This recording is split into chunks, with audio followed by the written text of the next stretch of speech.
Olá meus amigos, tudo bem com vocês? Sejam bem-vindos a mais um vídeo no canal e hoje vamos tratar de um assunto que veio tomando a internet nesses últimos dias, que é a estátua de Bafomé, numa residência do Rio Grande do Sul. Então, curtem o vídeo, se inscrevam no canal e comentem sobre o assunto. Vamos ao caso. No dia 20 de março, foi publicada uma foto de uma estátua em uma casa de Bafomé, que para muitos cristãos, ele é a figura de um demônio ou sua representação. A casa em questão funciona como uma casa religiosa do grupo da Quimbanda, religião de origem africana que cultua os Exus e Pombagira. A mãe de santo, dona da casa, disse que essa estátua era em homenagem a Saravá Exu maioral, Beuzebu Bafomé, que segundo ela, o dia dele é na sexta-feira santa. Então ela quis homenagear essa entidade. Tudo isso segundo a matéria publicada no G1. O contexto da foto é esse, pessoal. Mas agora vamos falar sobre a origem de Bafomé. E vocês verão que coisa doida que foi para que uma má interpretação de uma palavra vire uma entidade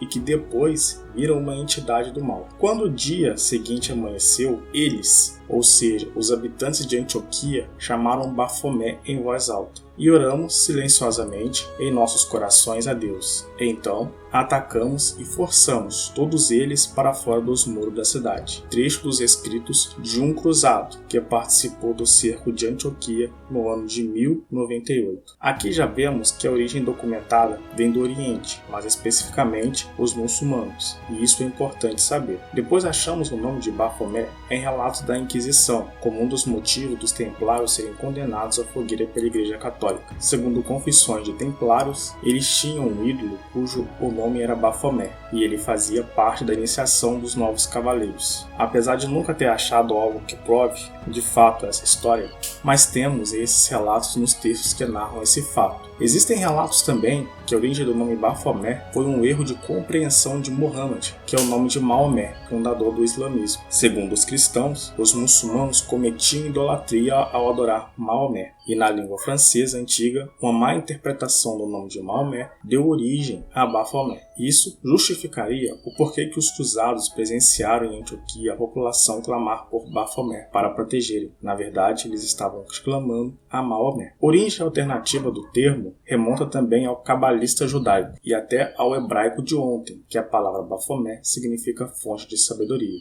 Vale lembrar que foi em torno desse tema que o filme Código da Vinci acontece. Uma outra fonte que já data do século XVIII é vinculada à figura de Bafomé com a maçonaria, com o escritor Joseph, que faz a ligação da maçonaria com os templários e, consequentemente, com Bafomé.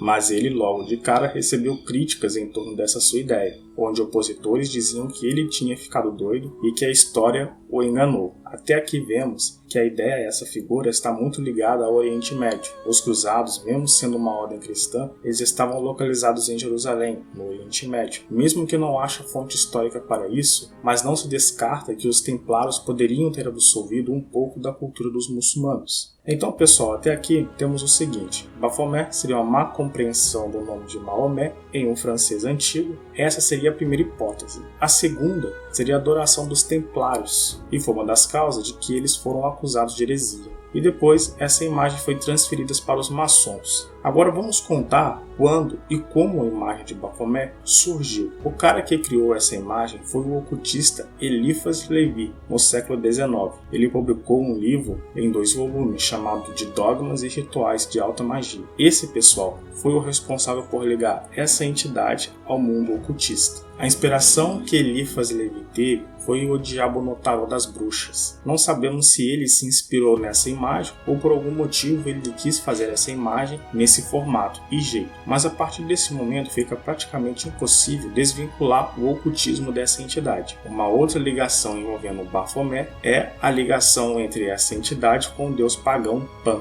Essa ligação tem muito a ver também com a ligação com os sátiros, onde os bodes tinham relação sexual com as mulheres. Bem, podemos ver que a construção de Bafomé foi algo que levou anos e anos, não algo de um dia para outro. Mas sim, que essa imagem foi criada ao longo dos anos e sempre tinha motivos ligados à religião ou a outra forma de discriminar alguma religião. Agora foi com Aleister Crowley que as coisas começaram a tomar proporções mais satânicas, porque esse cara é tido como o maior ocultista e satanista que já existiu, sendo tratado como a própria besta do Apocalipse. Crowley foi o responsável por ligar essa entidade de vez no satanismo. Graças a ele, ou a todas as acusações que já mencionamos, foi colocado na mesa e essa entidade foi graças a ele e a todas as acusações que já mencionamos neste vídeo que essa figura passou a ser denominada ou representada como a figura do demônio. Pessoal, eu queria trazer a vocês uma reflexão sobre o Estado laico, o que é e como ele é organizado. Bom, o Estado laico é um Estado que todas as religiões têm direito à voz, e principalmente o seu culto é livre de ser praticado. Um outro detalhe importante é que todas as religiões têm direito de opinar sobre assuntos que elas acham pertinentes, mas todas têm direito à voz. Nenhuma pessoa pode sofrer preconceito por causa da sua religião. O Brasil é um país laico? Sim, ele é um país laico. Entretanto, cuja sociedade é em sua maioria cristãos. Isso significa que o Estado usa de artefatos cristãos em repartições públicas e até mesmo festas religiosas, como ato gerador para se ter um feriado. Portanto, mesmo ele sendo um país laico, o cristianismo é bem forte. As religiões de origem africanas são as que mais sofrem nesse sentido de direito. Primeiramente, claro, podemos citar a questão da escravidão e o passado problemático que o Brasil teve com essa cultura e com esse povo negro. E segundo, claro, pela sua forma de colonização, onde os católicos viam apenas a cultura europeia como a única cultura imaculada. Então é isso, pessoal. Apesar de haver diferença entre as pessoas e suas culturas, todas devem ser respeitadas. E nunca se esqueça, a maldade e crimes está em toda a religião, desde as de origem africanas até o cristianismo. Sempre haverá alguém para matar em nome de Deus. Então curtem o vídeo, comentem e deixem o like para dar uma força ao canal.